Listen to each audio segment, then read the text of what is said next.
এই ট্রাক্টরের ব্যবসা করা খুবই কঠিন কাজ। কেন বলছি? যখন চাষ করে নেবে তখন খুব সুন্দর করে মধুর সুরে, বাবা সোনা ভাই জমিটা চাষ একটু ভালো করে দিও, আমি পেঁয়াজ লাগাবো, রসুন করব, তামাক করব, গম ইত্যাদি বিভিন্ন ফসল তৈরি করার বাহানা দিকে খুব সুন্দর করে ভালোভাবে বুঝিয়ে চাষ করে নেবে। চাষ যদি লাগে 2টা, দিবে 4টা।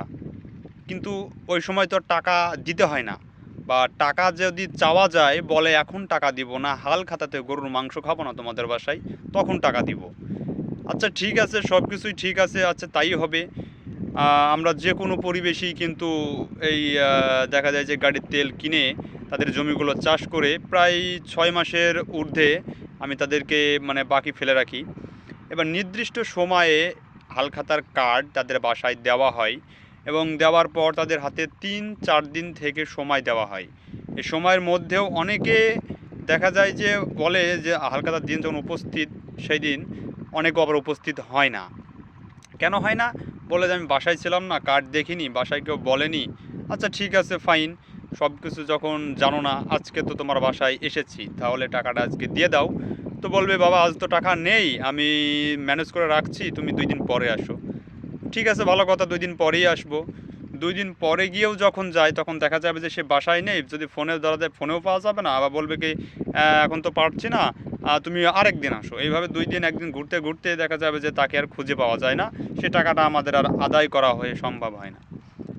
তো হয় কি, এখন সে বছরে এমন একদিন তার কাছে যাওয়া হয়, তারপরেও আবার 1 মাস 2 মাস পরে বলবে এখন আর টাকা দিতে পারছি না, কোনো ফসল নেই, তো সামনে বার দিয়ে দেবো। দেখেন কি অবস্থা।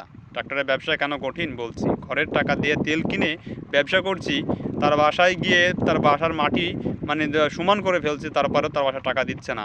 আবার পরবর্তী বছরে তারপরেও আমরা মেনে নিই যে ঠিক আছে পরবর্তী বছরেই দিবেন, ভালো কথা। পরবর্তী বছরে যে আমাকে দিয়ে চাষটা যে করবে তার সময়টুকু থাকে না, অন্য গাড়ি দিয়ে সে আবার চাষ করে। এবার যখন আমি টাকা, তাহলে সেই লোকের কি করা উচিত? আমি যে তার কাছে একটি বছর টাকা ফেলে রাখলাম, আমার যে টাকাটা পড়ে আছে তার কাছে, আমার লাভটা কি হলো? কোনো লাভ হলো? আসলে চাষিদের কি বলবো, চাষিদের মানে এত ভালো করেও, এত সুযোগ সুবিধা দিয়েও তারা আমাদের সাথে আমাদের ব্যবসার কাজে মানে বিরাট আমাদের সাথে ছলচাতুরি করে। এবার ওই লোকের জমিতে যদি পরবর্তী কোনো দিন চাষ দেওয়ার কথা বলে, তাহলে কি সে জমিতে চাষ ভালো হবে? হবে না। আপনারাই বলেন, ভালো করতে ইচ্ছা করে, মন তো বলে না। কিন্তু কিছু করার নেই, ব্যবসা যেহেতু করছি করতে হবে। এভাবে একের পর এক নতুন নতুন লোকের কাছে যাবে, দেখা যাবে একসময় তার কিন্তু সব পথ বন্ধ হয়ে যাবে। তাহলে চাষিরা কিভাবে আশা করে তার জমিতে ভালো চাষ করব? ভালো চাষ করে তো টাকা 2 বছর, 3 বছর, 5 বছরও পড়ে থাকে, টাকা পাওয়া যায় না। তাহলে তার জমিতে কেন ভালো চাষ করব? একটা তো আমাকে কারণ তো দেখাতে হবে। ভালো চাষ করে যদি টাকা না পাই, যদি বছরের পর বছর ঘুরতে হয়, জমিতে তো ভালো চাষ আশা করা যায় না। নগদ টাকা যে দেবে তার জমিতে ভালো চাষ হবে। নগদে ছাড়া ব্যবসা করা কঠিন। এটাই হচ্ছে মানে আসল কথা। কারণ ট্রাক্টরের ব্যবসা বাকিতে করা খুবই কঠিন এবং কষ্টসাধ্য হয়ে যাচ্ছে দিনের পর দিন। তাই বাকিতে কাজ আর করব না চিন্তা করছি। নগদে কাজ করলে হয়তো ভালো হবে। তবে আমাদের এই এলাকার প্রচলনটা ভালো না, অনেক বেশি গাড়ি, যে যার মতো কাজ করে চলে যায়, টাকা পাওয়া যায় মানে নিজের ইচ্ছা মতো।